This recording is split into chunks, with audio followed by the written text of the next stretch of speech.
Ok, voilà, tu peux si bien nombreux mingi bande konyo sobozi opportunité ya kolanda biso na élite de la prière TV. Pe bozi opportunité ya kolanda biso na ciel ouvert TV. Nzambe apambola yo ezali des chaînes oyo émission oyo ekokota. Ezali ba chaîne moko chrétienne 100% bonzambe. Ezali ba chaîne oyo ezozo ba information na source pe ezoya kotalisa bino ba information wana. Na micro ezali abino pasteur Flamme d'Angola, na caméra tozali na évangéliste Cédric Makela l'homme valable. Lelo tozol lobela sur les 5 ministères. Na sengi na ba sali ya nzambe na sengi na ba catégorie nyonso couche nyonso avec beaucoup de respect autopé sarabino bozo ba kiti bo fanda wana bolanda vraiment émission ya lelo pe bo partager yango pe bo s'abonner boko za la jamais déci na gauche na nga na yambi un patriarche na ministère il est docteur donc les docteurs de la parole. Que je dis bonjour, docteur Patriarche Paul Loutete. Bonjour, pasteur Flamme. Bonjour, Banana Nzambe. Tout le monde est moi kala, mais Nzamba sur la grâce. Na pesibino vraiment longo Nzamba batte la bino et pas ipozali. Pebo dans l'émission Oyo. Ils a un temps favorable pour n'accueillir la fonctionnalité à ministère. Les autres on parler dans 5 ministères. Merci Nzambe Apambola. Ok, merci Patriarche Paul Loutete. Donc dans le ministère, il est docteur de la parole. Dans un ministère doctorat. Donc les lonaïe to parler sur les 5 ministères. Docteur Paul, namoni ba Nzambe ba réclamer mingi ba émission, il demandait que kota soute na élite de la prière TV. Pourquoi? Tozaki na moi panne. Ok. Panne, il n'y a pas pareil. Problème technique. Un problème un peu technique. Il y a un moment que Tozaki diffuser. Okay. Mais toutefois, nous avons aussi la grâce. Pour tout la maintenance, nous avons envie. Okay.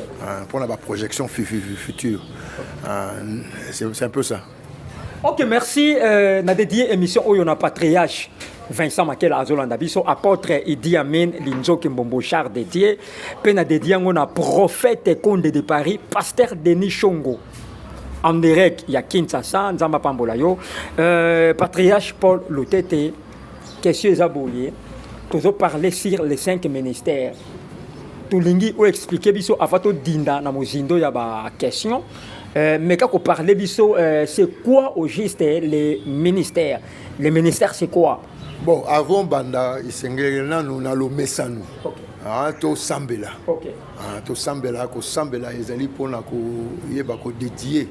Nous seulement beaucoup dans Nzambe. En toutes choses, rendre grâce à Dieu. Te rendre grâce dans Nzambe. Nzambe, merci pour ta grâce, merci pour ta présence. Papa, nous remettons cette émission. Namaboko Nayo.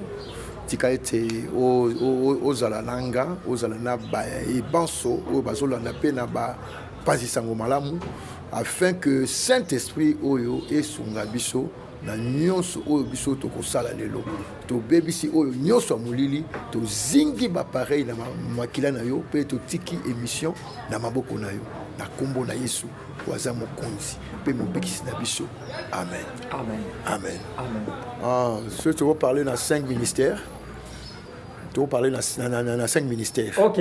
Bon, au côté de la Bible, dans Éphésiens chapitre 4, verset 11-12. Ok, tout le dans Éphésiens chapitre 4, verset 11 à 12, Nathalie na kombo na Jésus Christ, il a donné les uns comme apôtres, les autres comme prophètes, les autres comme évangélistes, les autres comme pasteurs et docteurs, pour le perfectionnement des saints en vue de l'œuvre du ministère et de l'édification du corps de Christ.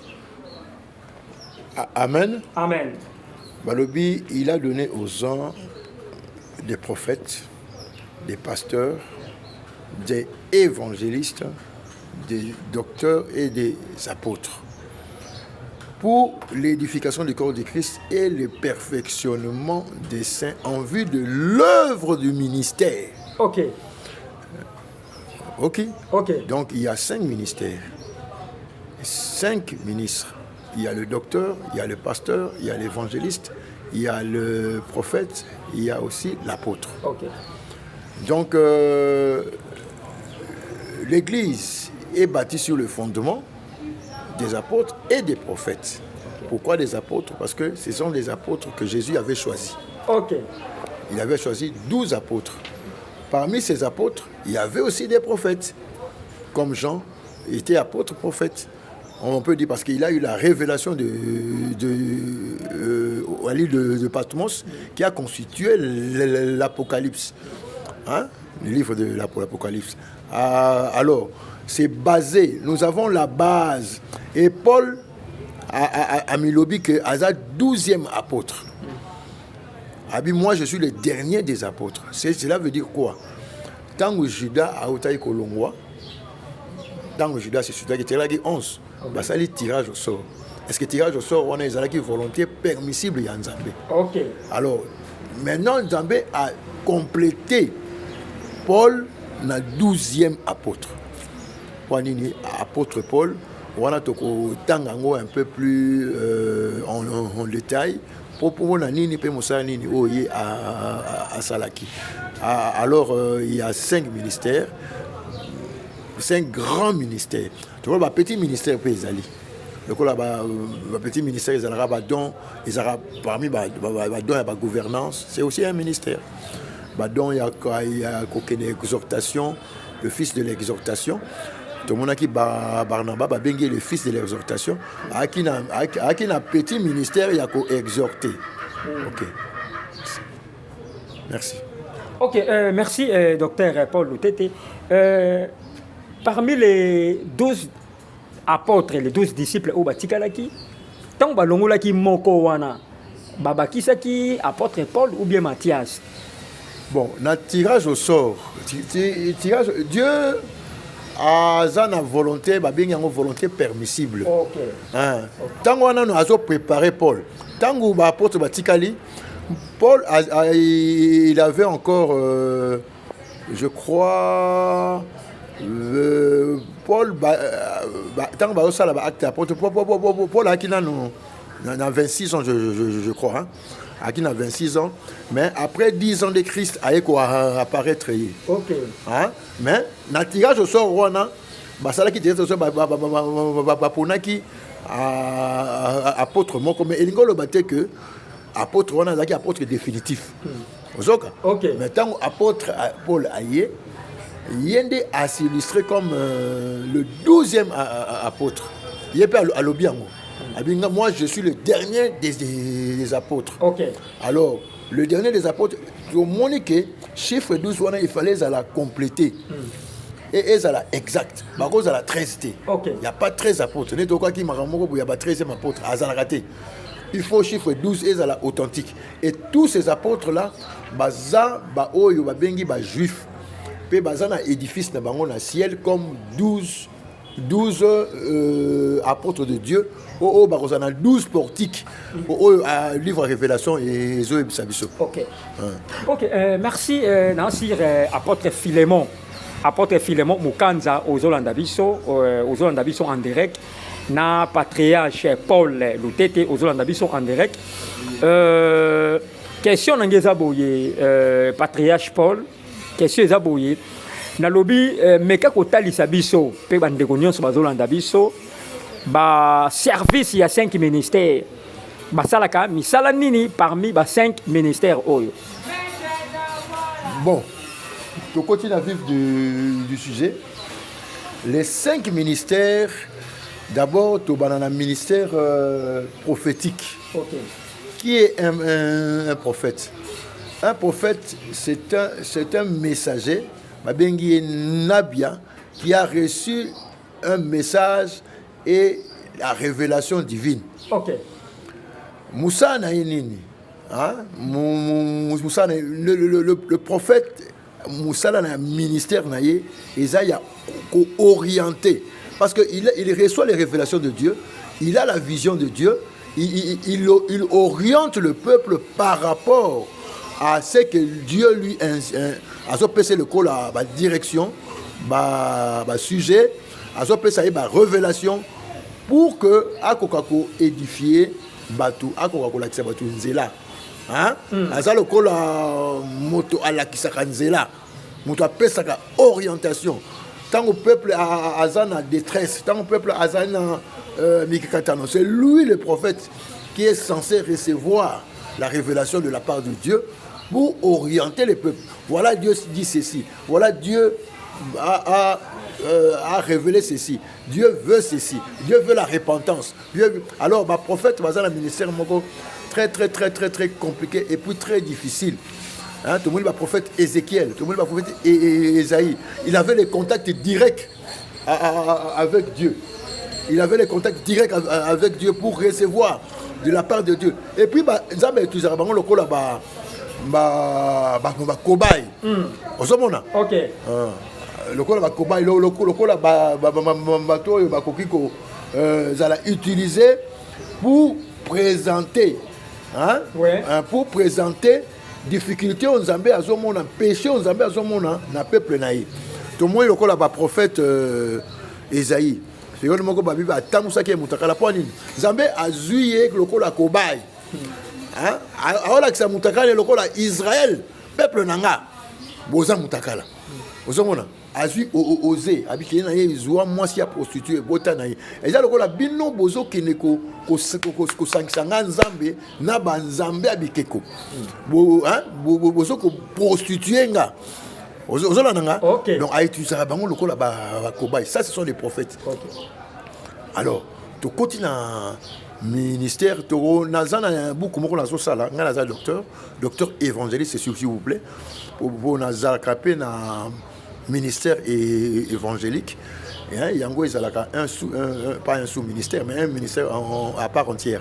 Alors nakoba na ministère évangélique sikoyo ministère évangélique eza ministère ya na bengo ministère ya forêt hein. Terre c'est une forêt. Hein? Homme animal. Homme animal, il y a le rôle de Nyamazamba. Ok. Hein? Okay. Maintenant, un évangélique, il y a mutu akeneko zukanga banyamawana à côté de bango na pâturage. Banyama baza sauvage. Mais il faut que capturer bango pour à côté de bango na pâturage, ba dompter bango. Ok. Ba na kati ya pâturage afin que ba ko dompter bango. Moni mo kilo tozali na ba esprit ya ba démon tozana ba ka mo belé ya ko la zamba. Un évangélique, c'est lui que Dieu a donné le ministère d'aller prendre les gens dans l'état il y a péché, dans l'état nyonso muta ko se retrouver ba prostituer tout ça là à ramener bango là pâturage ya Nzambe. Alors lui il n'a pas d'état d'âme. En état d'âme, il y a Moussa Kaka accueilli, a zui batou, a teyi sagobalam. Alors Dieu a manifesté son ministère na ba miracle, pe na ba prodige. Pour batouana, base à la convaincu, hein, base à la convaincu pour baya, hein, baya na kati ya pâturage. Et puis, ce quoi y a na kati, aye ne kati ya pâturage, atiki bango. Atiki bango pour musala wana oyo ya ko petre bango et ça y a un ministère mususu. OK. Troisièmement, tu as un pasteur. Un pasteur, c'est un berger. Un pasteur, c'est un berger. Il y a un chargé. Il y a beaucoup de bateaux évangélistes à y bango. Il y a battre la bango. Il y a édifier bango. Il y a coller sa bango. OK. On va coller dans la parole. Ça, c'est le rôle d'un pasteur. Alors, toke na lombango mais ils ont beaucoup on a commis manifeste il y a 5 ministères on a nyoso tous ça sous na ministère il y a apôtre un apôtre Nzambe apprécie ba qualité nyoso apprécie ba don nyoso apprécie ba don ya révélation apprécie ba don ya enseignement le col ba docteur apprécie ba don ya ko bâtir apprécie ba don ya révélation ya prophétie pe ezalaka donc on a plusieurs dons. Pourquoi? Pour atonga moboko ya Nzambe ndako na Nzambe. C'est un constructeur. Un apôtre, c'est un constructeur. Yesiko a opéré ya nisika atongi. Parce que kotonga wana il faut azala na presque 5 dons.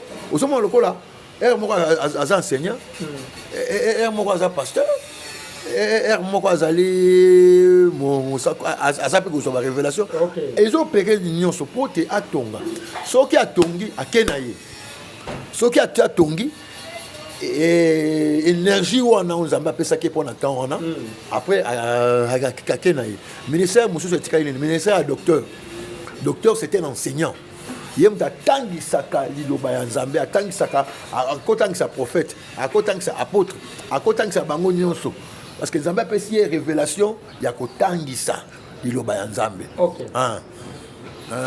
yango wana fonctionnalité ya 5 ministères toko comparer ministère évangélique lokola autruche oyebi nyama wana babengi autruche oyokaka ye autruche alaka so aboti mwana akundi ye atiki akena ye wana eza illustration ya ministère évangélique ministère ya apôtre yaka wa biche oyo akolisi bana après asundoli bana basi bakoli mongongo akesika na ye mais toza na banyama mosusu soko akolisi bana avandaka kaka na bana wana ti basali clan wana eza lokola ministère pastoral ye soko bapesi ye bana abokoli bango ti ye avandaka na bango ozomona donc tozo illustre yango au travers vie ya banyama ndenge bavivaka banyama mosusu balaka na bango na soki asi aboti esili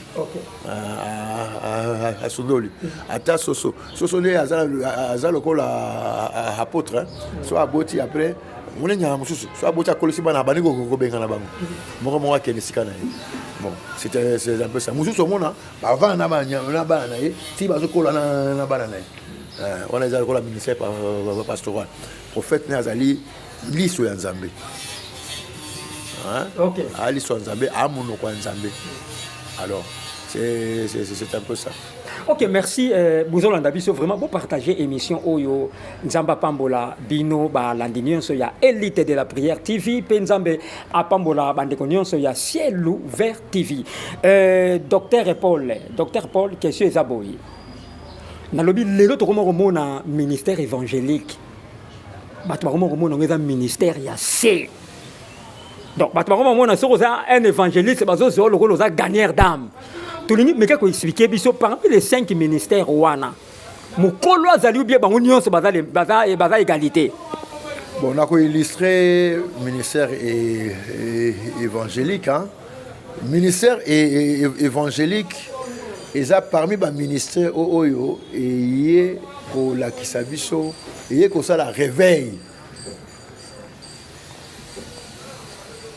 et ko ça réveille. Ok. Alors, sans ministère évangélique, réveille les athées. Est-ce que tu oses comprendre? Ok, tout ça là, tout le coup là-bas, tel Osborne, qui a 68. Le père, en fait, l'un des pères, il y a un réveil. Là, c'est au Ébier, moi, c'est comme on est des I, à chaque fois qu'il a à peu près 85 ans. Donc, à ça, les ministères évangéliques atteignent le monde entier. Soyez bateau, le prophète, le docteur, c'est grâce à ce monsieur-là.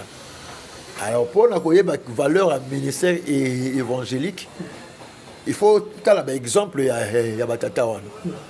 Batata Wana, Bazalaki Soko, il y a sali campagne, Batouba Biki, Batouba Bongoli Moutema, il y a Ju Batouba Cadre Batou, il y a voyagé dans Yaki. Alors, il y a un ministère moko puissant. Okay. Puis bateau bazalaka évangélistes, ce sont des hommes puissants.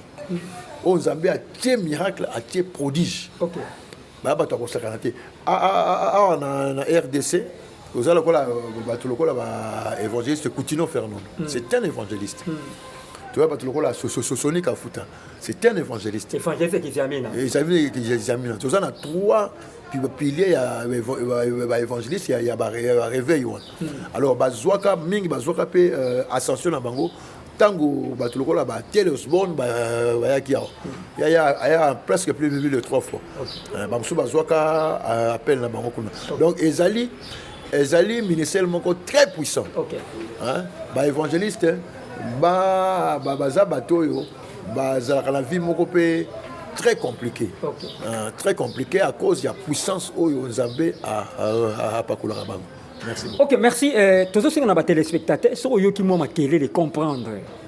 Comprendre parce que tellement bato mingi bazolinga bakota parce que patriarche Paul Sirazoloba bato mingi balinga baye batondi wana baotala ndenga lobaka na émission ezakaka bana mingi ya nzambe bamusupe basambelaka te me basepelaka na ye makasi nde soko yoki mo makelele vraiment ko tenir biso rigueur te supporter parce que tout ça l'émission pembeni kaka ya avenir.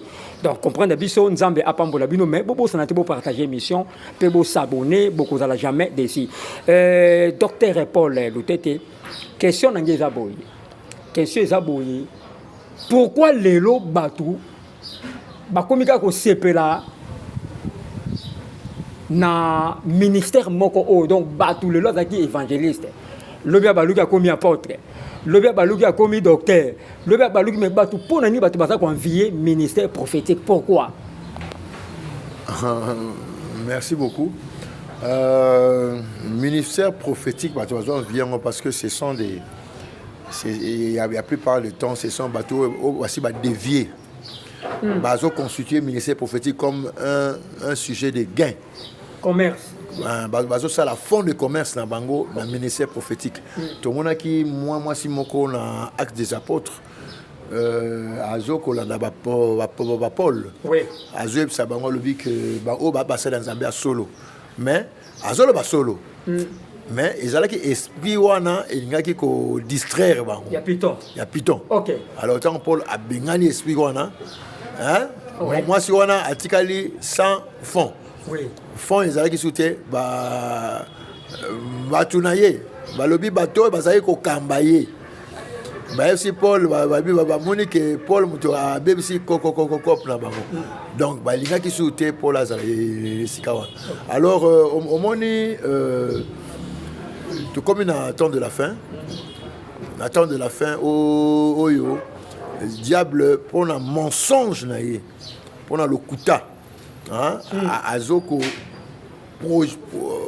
produit ba prophète ebelé ba comme le kola ba binzo na kata terrain mais c'est un temps ba tu vas revenir sur la vraie parole de Dieu.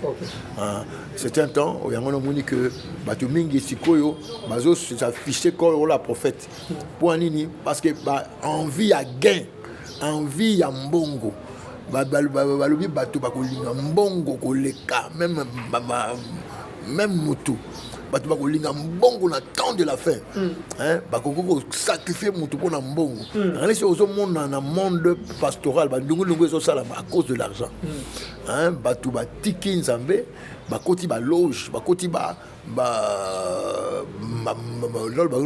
pharmaçonnerie bakoti ba secte envie à gain parce que prostituée pour na libumu Zolanda yango no monique bato bakomi ko s'illustrer comme prophète c'est pour voler qui te dit que soko sali mission prophétique il faut faire action de grâce na ba macaron et comme macaron il faut faire action de grâce il faut appeler ça on est sur que muta siliki prophète asiliki comment on peut faire action de grâce ngana lia kawana abia ressemble la suite voilà ngana lia kawana c'est Dieu qui bénit c'est Dieu qui donne c'est Dieu qui nous paye hein c'est pas toi qui dois demander le salaire chez quelqu'un.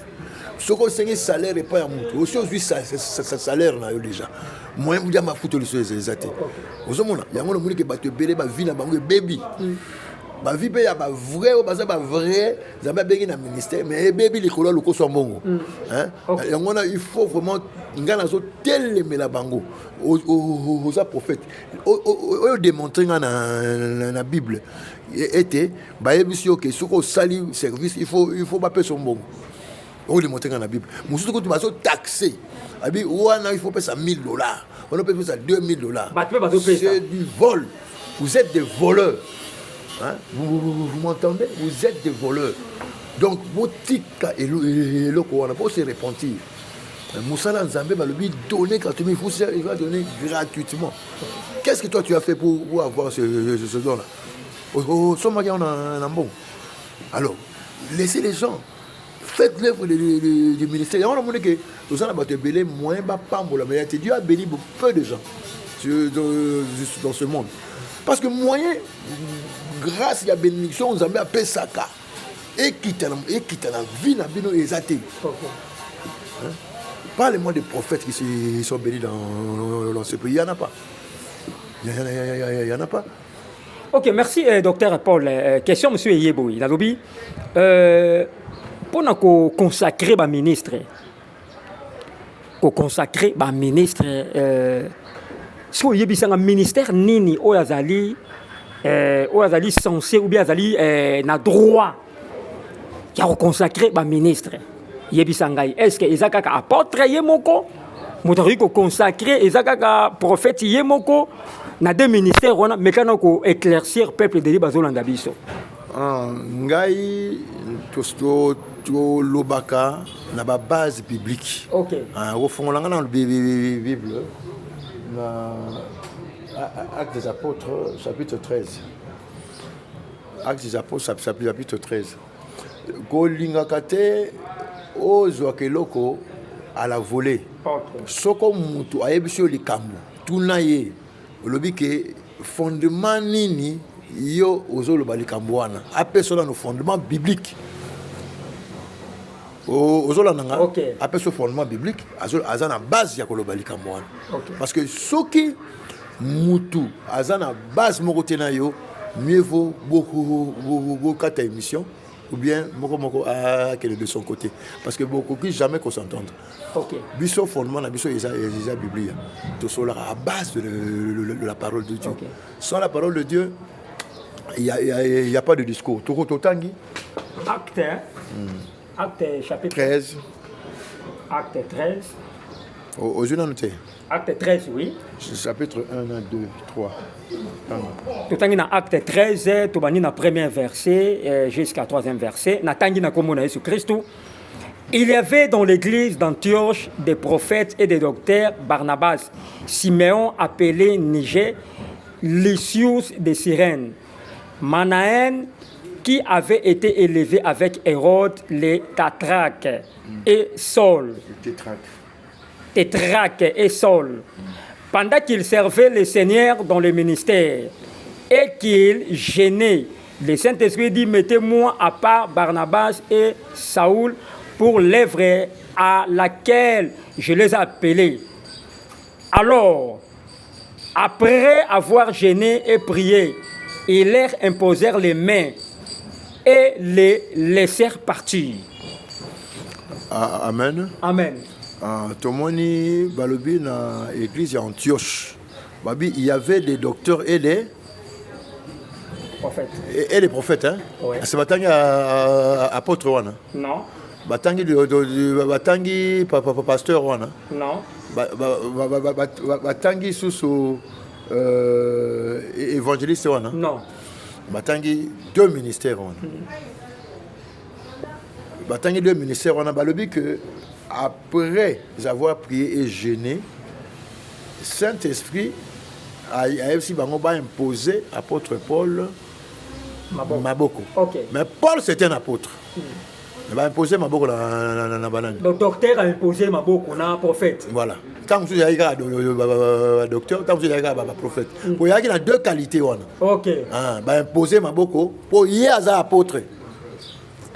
On a imposé Maboko pour établir. Pour établir à quel ministère. OK. Ministère est cause à la plus simple dénomination. Et alors que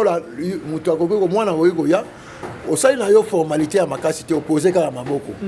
Opposé Maboko, le but à partir de l'eau, on a libéré au Salam Nzambe. Et si Monsieur Sopé au Salam on a forme il y a moi cérémonie au Bengi Batu, Batu Baya ko consacré Mutua Kende.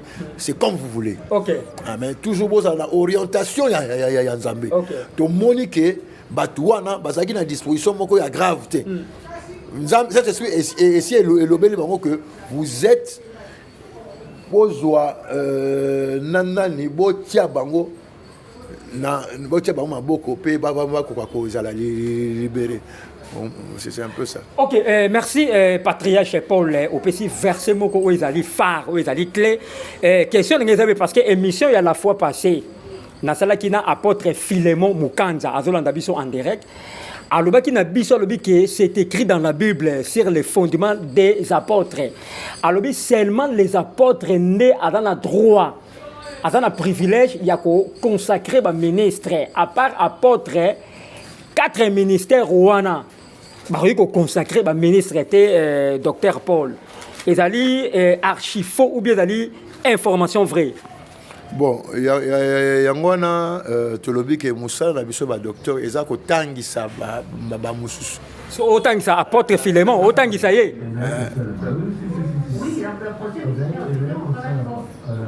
Nazot donc Moussa na biso yangwana, biso ba docteur. So autant ça y est. Azo tangisa ye. Na osala les cadeaux ya livre moko le manifeste aza apôtre. Aza apôtre. Bon na osala c'est le manifeste apostolique pour atanga yango pour biso to komaka. OK. Pour atanga yango pour yeba musala na ye. OK. Hein? OK. Yebisa ye docteur alobi akolukela yo yango pour yeba musala na yo. Il y a mingi ba yebi musala na bango te, mingi be ba pasteur ba yebi musala na bango te. Alors to ko lakisa bango musala na bango ezanini. OK. Biso mutu to tangisaka. OK. Ozo nanga. OK. Biso to sa te pona un docteur atangisaka, un évangéliste apanzaka sango malamu. So apôtre bango nde bataka ba fondement. Ya ko cha fondement, mais na ko tangisa ndenge na osala ngo. Yo autant que nga osala ngo apôtre Philémon zoyoka. Là osala ngo, c'est-à-dire que c'est parce que tant que ça a cha ba fondement abatisaka. Atungaka. Mais ngala manako expliquer yesikoyo. Omoni musala na yo eza bwe so osali bwe. Asibi kaya zokoma. Asibi kaya okoma. Na c'est d'abord. Omoni sokoza apôtre. Hein? Chose apôtre, il faut y apôtre, il faut opérer mingi la révélation. Okay. Pourquoi opérer la révélation? On bâtit les locaux. Tant qu'on bâtit, tant qu'on est-ce qu'il la Kasangulu. Yeso la Kasangulu a manifesté ministère évangélique. OK. On est ministère évangélique. A manifesté au ministère a été. Batoubayi. Après qu'on manifesté ministère il y a pasteur. Batoubaye, avant de côté à Batou. Avant ici Batou. On doit comprendre le Cameroun. Après, à manifester ministère, il y a prophète. Mais il y a prophète était. Et alors là, arc-en-ciel et tambola. Après, à ben vendre, à ben qu'on sa révélation, ce qui moi on avait monsieur que awa okosala 2 ans et coquille. Avant la souveraineté, c'est comme ça qu'un apôtre a fonctionné. Mais comment manifeste pour les apôtres. Tu sois avec beaucoup d'humilité dans ce pays-là. Pour ça, tout ça humble. Tout ça humble. Et il y a le cas Mbi et Moulaja. Mbi et Moulaja. Azalaka un apôtre. Il y a plus de 50 lieux où a établi ça, l'église, l'église Bethel. À l'époque, il y a l'église phare, il y a une mission évangélique. Bon, il y a tant que un docteur, un prophète a imposé apôtre Paul Maboko. C'est-à-dire que na kati ya bana na yo ministre. Un ministre enfante les ministres. OK. Donc même évangéliste, ariko bota pe atie maboko. Et alors là yo boti mwana musu aza pembe, mwana musu aza mwindu, mwana musu aza chocolat, mwana musu aza na suki ebele, mwana musu bango so ba banana. Oui. Ou bien mwana musu aza na don ya bale, ou musu na don ya boye, bango so ba banana. Yo ko imposer bango lokola bana. Parce que dans le ministère, nous avons un prophète. Dans le ministère, nous avons un pasteur, un docteur. Mais il faut qu'on nous embête à révéler qui est docteur, qui est pasteur, qui est quoi. Alors avant, il faut oser révélation à moi. Amen. Hein? Pour se tromper. Parce que au Coco, moi, on l'a imposé, le Coco, l'évangéliste, oh là, évangéliste, c'était. Donc c'est comme ça. Il faut au sol, pour imposer. Parce que, pour que dans acte 4, 11, pour le perfectionnement et l'édification du corps de Christ en vue de l'œuvre du ministère. Donc, le ministère, on a 5 ans, et ils ont payé ça, mais la bango, pour la œuvre, il y a ministère. Il y a bakoya. Bakoya, na bakati ya ba église na bango, na kati na ba ebengami na bango, bako pakola bango, œuvre ya ministère. Bon, yebsanga. Yo oza apôtre, zamba bengo na apostolat.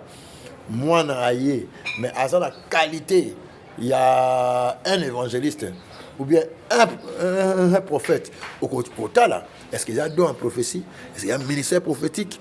Soit il y a un ministère prophétique, on peut imposer, mais en tant que prophète des nations, un prophète, alors au tiki à quel au la mission, il y a prophète. Mais on a toujours lié par rapport à liaison, il y a corps du Christ.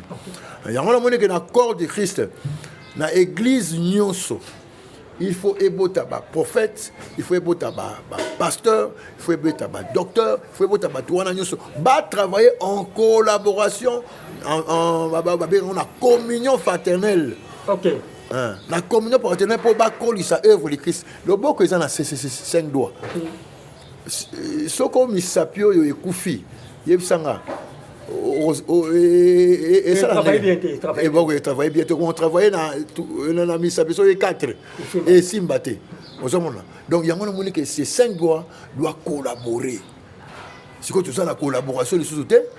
Un moutouzabe apprécié apôtre, ou les atika musala. Alors, il y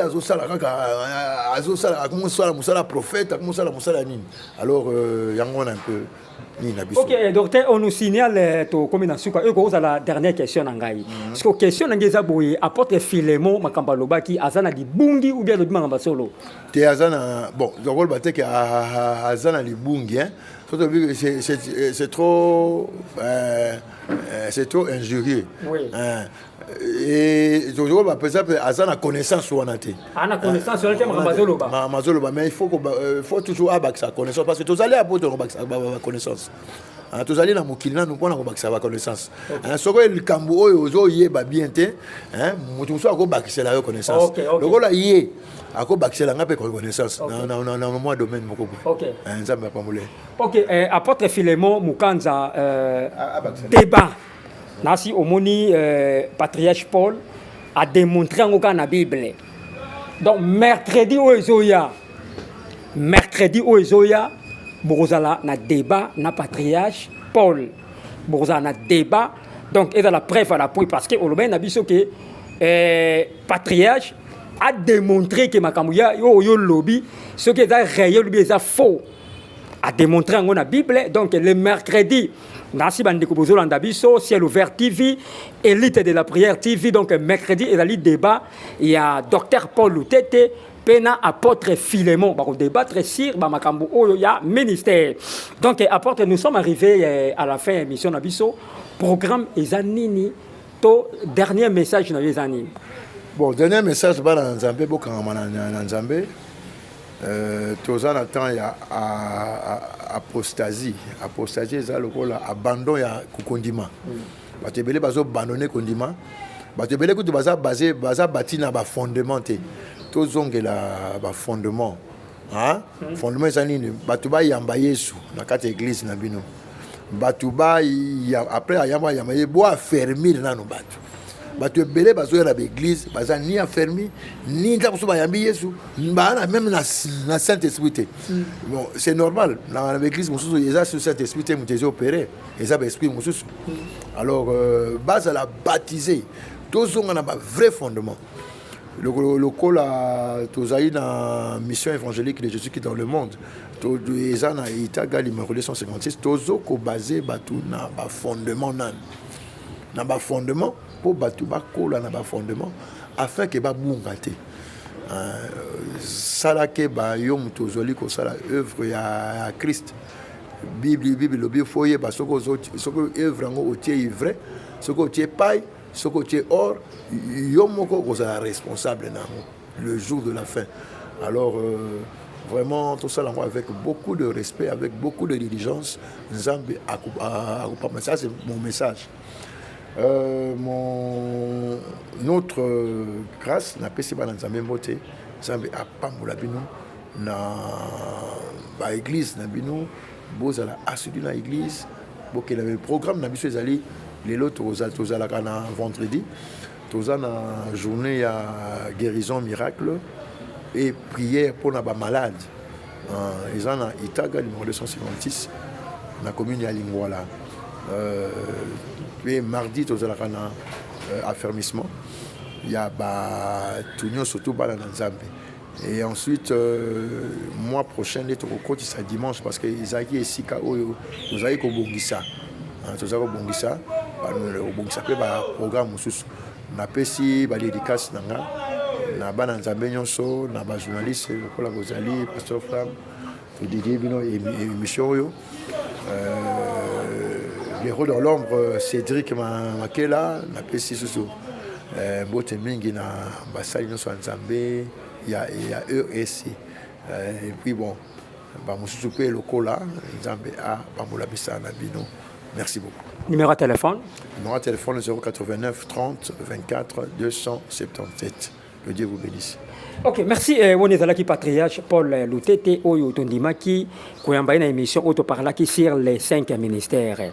Na micro ezala qui abino pasteur Flamme d'Angola, na caméra tozala qui na évangéliste Cédric Makela l'homme valable, na Pesimbote na Richard Matumona les champions Nzamba Pambola yo, MM Maurice business Nzamba Pambola yo agence Yassir na pesimbote na boss Timothée Munongo na pesimbote na honorable Alain Kouke Vincent Kouke la fille à question na pesimbote na maître Jules Consolata maître Daniel Tumba maître Idi Amin maître Grace Labila maître Cambez na pesimbote na bana nyonso ya vallée de Bereka o bazolanda biso na pesimbote na bana nyonso ya les rochers di Sali na pesimbote na la serre divine Losambo Moninga ya mama Joëla Flajo, héritier Kassongo Mokonza Bruxelles, Despi Mbimba Azimutale, José Nzita de Bruxelles et j'ai sali